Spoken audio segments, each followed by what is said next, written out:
जय श्रीराम मंडळी. आज सकाळी फ्रेश झालो होतो. पप्पू काळेंनी आमचा व्हिडिओ काढला होता. मंदिर जरा दूर होतं, आम्ही रिक्षाने निघालो. मंदिरापर्यंत आलो, मग निघालो मंदिराकडे पायी.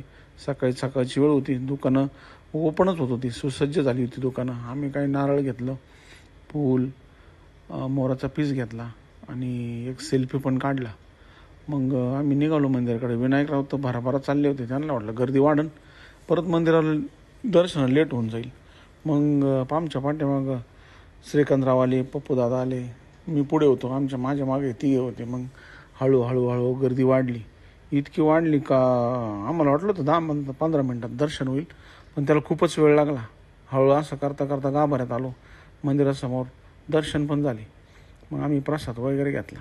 पण मित्रांनो, एक सांगायची गोष्ट अशी आहे, आपण जेव्हा खाटू श्यामला जातो ना, तर हे नारळ वगैरे लोक सांगतात का नारळ घ्या, तिथं बांधा. तर असं काही करू नका, तिथं कोणतीच सोय नाही आहे. आणि ते न घेतलेलं बरं. त्यापेक्षा ना तुम्ही समोर जाऊन दर्शन घ्या मनोभावे आणि आपली अडचण देवाला सांगून द्या. जय श्री